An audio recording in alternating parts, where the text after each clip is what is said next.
filled with excitement, fun, and is beyond limits. But the question is, are you ready to jump? If it is a yes, then you have jumped into the world of ultimate entertainment. Welcome to YOLO 247, a place of fun, indulgence, and endless surprises. Radical Islamist thought process China के अंदर already धीरे धीरे घुस रहा है Xinjiang में। China जिस आग से खेल रहा है वही आग चाइना को जलाएगी। ये जो जिहादी है ना दोस्तों, ये पलट के चीन को मारेंगे। जय हिंद दोस्तों, मैं हूं मेजर गौरवारी और आप देख रहे हैं आज की ताजा तरीन खबरें। अच्छा दोस्तों, आज का दिन बहुत खास है, राष्ट्रीय एकता दिवस है, नेशनल यूनिटी डे। और ये राष्ट्रीय एकता दिवस है क्या दोस्तों? कहानी थोड़ी पुरानी है।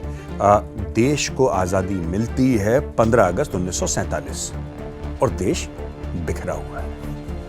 करीब 565 नवाब, राजा, महाराजा, निजाम वगैरह वगैरह एक प्रिंसिपैलिटीज में, रजवाड़ों में बटे हुए हैं। अच्छा दोस्तों, कुछ बहुत बड़े हैं जैसे कि हैदराबाद का निजाम या फिर कश्मीर का महाराजा या ग्वालियर का महाराजा। इस तरीके से कुछ बड़ी बड़ी रियासतें हैं, बड़े बड़े राजपाट हैं, और कुछ बड़े छोटे हैं, कुछ चंद एकड़ों के, मिला जुला के तकरीबन 565।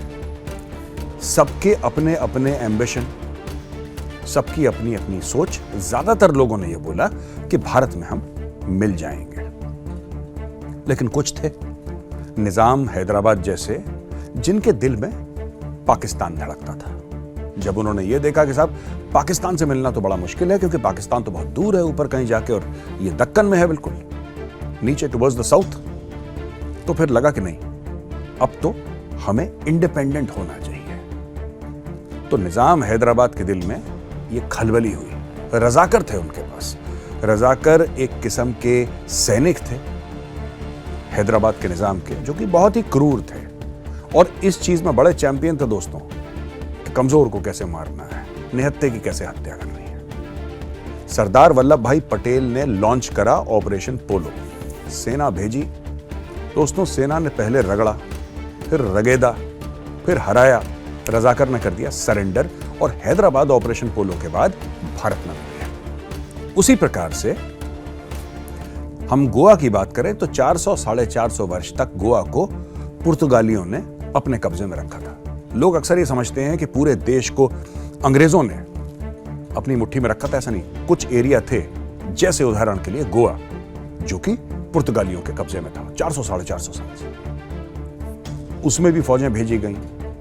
हवा से, पानी से, जमीन से हमला करा, पोर्चुगीज भाग गए, गोवा आ गया भारत के अंदर। भारत का ही हिस्सा था लेकिन कब्जे का था, उसको छुड़वा दिया। दोस्तों, इस तरीके से कई और चीजें हुई और पूरे भारत की जो आप एक सक्षम, एक पूर्णतः तस्वीर देखते हैं, उसमें बहुत बड़ा हाथ सरदार वल्लभ भाई पटेल का था, भारत के पहले गृह मंत्री, जिनको भारत का लौह पुरुष भी कहा जाता है, the iron man of India. और इसीलिए आज राष्ट्रीय एकता दिवस है, नेशनल यूनिटी डे, क्योंकि उन्होंने यूनिफाई करा पूरे भारत को। लोग कहते हैं कि साहब अगर पहले प्रधानमंत्री होते वो नेहरू जी की जगह, अगर सरदार वल्लभ भाई पटेल होते तो कश्मीर का मामला भी ये निपटा देते और भारत और मजबूत होता। देखिए, मुझे नहीं पता कि उस समय क्या होता। अंग्रेजी में कहावत है ना कि हाइंडसाइट इज ऑलवेज 20/20। मैं होता तो मैं ये करता, उस जमाने में अगर मैं होता तो अब मुझे तो नहीं पता कि क्या होता, कैसे होता, मैं वो कह नहीं सकता। लेकिन एक बात तय है कि जो कैरेक्टर था सरदार वल्लभ भाई पटेल का, वो जो कैरेक्टर में उनके एक लोहा था, एक मजबूती थी कि देश के मामले में नो कॉम्प्रोमाइज। दोस्तों, उसी का आज हम फल खा रहे हैं, फल उसका एंजॉय कर रहे हैं। जो देश है ना, हम लोग कहते हैं इतना मजबूत है। तो दोस्तों, जो लोग कहते हैं ना कश्मीर से लेकर कन्याकुमारी तक, फिर कहते हैं गुजरात से लेकर नागालैंड तक भारत एक है। शुरुआत के दिनों में 99% जो कंट्रीब्यूशन था ना, 99% जो योगदान था, वो सरदार वल्लभ भाई पटेल का था। तो आज ही के दिन के लिए प्रधानमंत्री जी गए गुजरात, जहां पे स्टैच्यू ऑफ यूनिटी है। सरदार वल्लभ भाई पटेल की बहुत बड़ी, दुनिया की सबसे बड़ी मूर्ति है वो, स्टैच्यू ऑफ यूनिटी। वहां पे गए और प्रधानमंत्री जी ने फिर जो जलाभिषेक करा और वहां पे नमन करा उनको। अच्छा दोस्तों, अब आते हैं हम इजराइल हमास की जो लड़ाई चल रही है। तो काफी लोग सोशल मीडिया पे ये बात कर रहे हैं कि साहब इजराइल को इतने दिन लग गए और हमास वहां पे डट के लड़ रहा है, और ऐसा हो रहा है, वैसा हो रहा है, और इजराइल की सिक्योरिटी में छेद हो गया और फलाना। अच्छा, इन लोगों को ना कुछ आइडिया तो है नहीं, कोई नॉलेज नहीं है कैसे लड़ाई होती है, लड़ाई के उसूल क्या होते हैं, इनको कुछ पता नहीं है। बस सोशल मीडिया फ्री है, ट्विटर अकाउंट बनाइए और जो जिसको जो बोलना है वो बोल सकता है, कोई रोक टोक तो है नहीं इसमें। अब मैं आपको बताता हूं स्टोरी क्या है।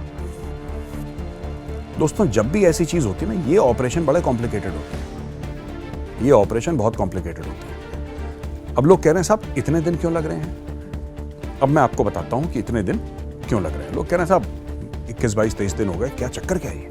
इजराइल क्यों नहीं कर पा रहा? देखिए, जब भारत ने सर्जिकल स्ट्राइक करनी थी, भारत अंदर गया पाकिस्तान के, रात को गया, सवेरे आ गया, ठोक के आ गए दुनिया भर के आतंकवादी। कुछ घंटे लगे थे बालाकोट, हवाई जहाज गए, ठोक के वापस आ गए। एम क्या था वहां पे? पाकिस्तान को सजा देना, आतंकवादियों को मारना, ये एम था।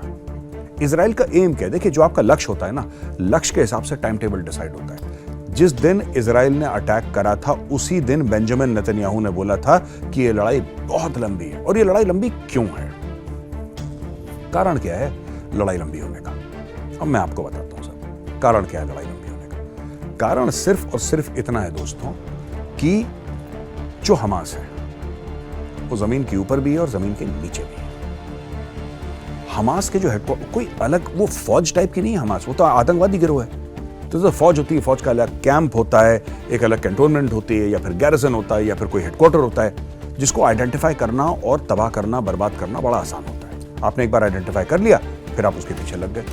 कम से कम अगर तबाह करना आसान ना भी हो, कम से कम आइडेंटिफाई करना, उसकी पहचान करना बड़ा आसान, उसकी शनाख्त बड़ी आसान होती है। आतंकवादियों के साथ ऐसा नहीं होता। हमास के अलग अलग किस्म के हेडक्वार्टर्स हैं। हमास के हेडक्वार्टर कोई है उसके स्कूल के अंदर, कोई है मस्जिद के अंदर, कोई है अस्पताल के अंदर, कोई है शॉपिंग मॉल के अंदर। तो ये बड़ा एक कॉम्प्लिकेटेड मामला है। और हमास ने जिस तरीके से अपनी पूरी चीज कर रखी है, हमास ने बनाए ही अपने हेडक्वार्टर वहां पे हैं मुख्य तौर से। कारण क्या है? हमास ने ऐसा क्यों करा? हम इसी शो में पहले डील कर चुके हैं इस मामले में। मैंने आपको बताया था कि हमास ऐसा करता क्यों है। देखिए, हमास का सिंपल सा फंडा है। आप इजराइल पे रॉकेट मारेंगे, कहां से मारेंगे रॉकेट?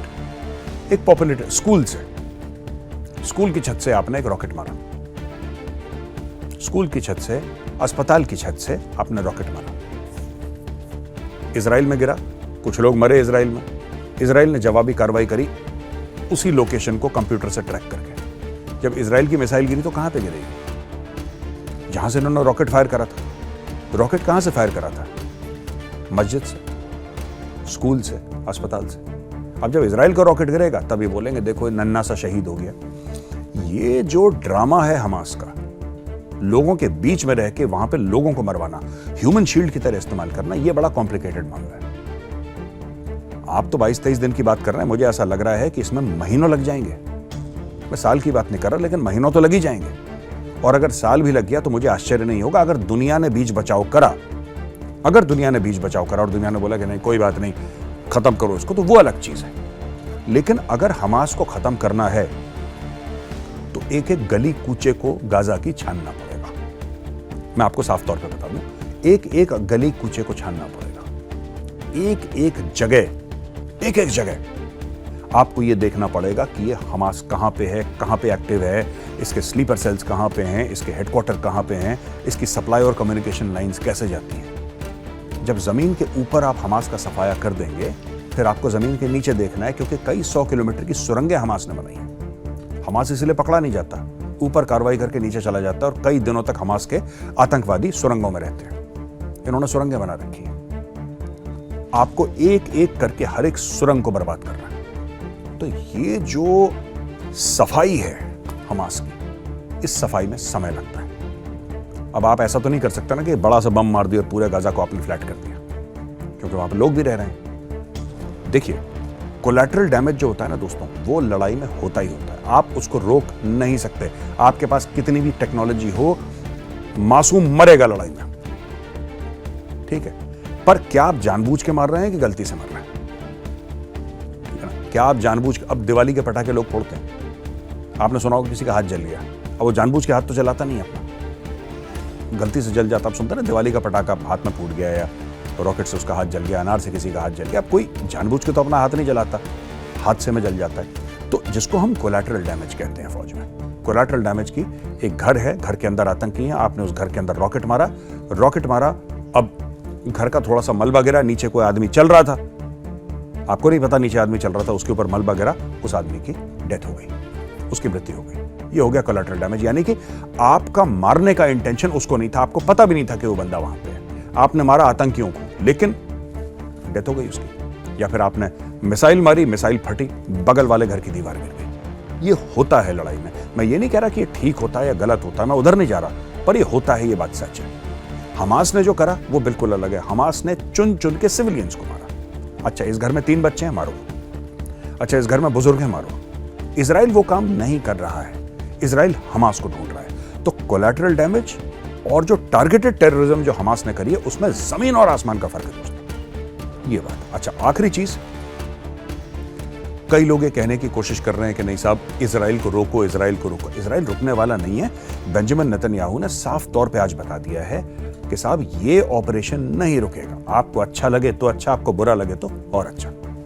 ये ऑपरेशन नहीं रुकेगा जब तक बिल्कुल कमर तोड़ न दे हमास की। काफी लोग कह रहे हैं अरे लोग बेगुनाह मारे जा रहे हैं। यही लोग, यही देश जो आज इजराइल को मना कर रहे हैं ना, कह रहे हैं मत लड़ो मत लड़ो, इन लोगों ने चूं तक नहीं करी थी दोस्तों, चूं तक नहीं करी थी जब हमास ने अटैक करा इजराइल के ऊपर। अब मैं आपको छोटा सा एग्जांपल देता हूं, फिर वीडियो खत्म करता हूं। चीन की क्या कारकर्दगी रही, आपको पता है चीन ने एक नया मैप निकाला है, वो बाइडू, अलीबाबा जो इनके अपने ऐप्स होते हैं अलग, उसमें मैप निकाला है उस पूरे एरिया का जहां पे इजराइल साफ कर दिया उसने मैप।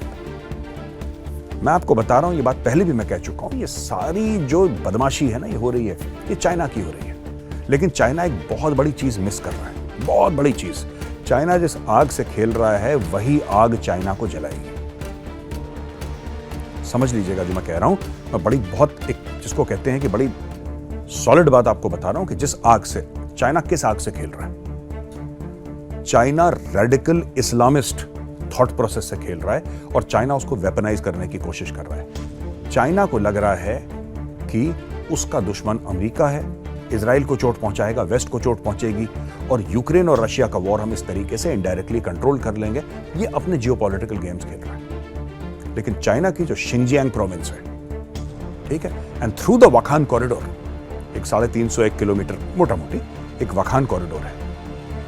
वखान कॉरिडोर के अगर आप नॉर्थ पे जाइए तो उसके तजाकिस्तान है जो कि एक मुस्लिम मुल्क है। वखान कॉरिडोर के अगर आप वेस्ट में जाइए तो अफगानिस्तान है जो एक इस्लामिक मुल्क है। और वखान कॉरिडोर के साउथ में जाइए तो उसके गिलगिट बाल्टिस्तान है, पाकिस्तान ऑक्यूपाइड कश्मीर और पाकिस्तान ऑक्यूपाइड गिलगिट बाल्टिस्तान, जो कि पाकिस्तान का ऑक्यूपाइड, और पाकिस्तान एक इस्लामिक मुल्क है। चाइना को एक बात समझनी चाहिए कि ये radical Islamist thought process China के अंदर ऑलरेडी धीरे धीरे घुस रहा है शिनजियांग में, और चाइना ने 15 लाख वीगर मुसलमानों को जेल में डाल रखा है।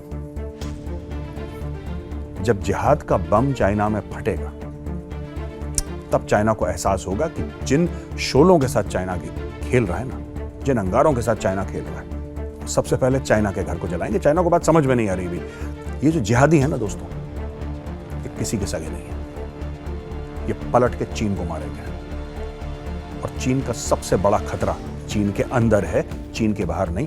मुझे लगता है कि चीन पहचान नहीं पा रहा, जैसे रूस को पता लगा ना कि दागिस्तान में कुछ हो रहा है। अब रूस की जो सीक्रेट सर्विसेज हैं और एजेंसीज हैं, अब वो जागी हैं कि यार दागिस्तान में ऐसा क्या हो गया, ये क्या हो गया। अल्लाह अकबर के नारे लगाते हुए लोग एयरपोर्ट के अंदर घुस गए यहूदियों को मारने के लिए, अंदर रूस के अंदर। यही चीज चाइना के अंदर भी होगी, पर चाइना को पता लगेगा आटे तेल का भाव। तो दोस्तों, वीडियो देखने के लिए बहुत बहुत धन्यवाद। अगर ये वीडियो पसंद आया तो उस वीडियो को लाइक करिए। मैं कल फिर हाजिर हूंगा एक नए वीडियो के साथ। तब तक के लिए जय हिंद।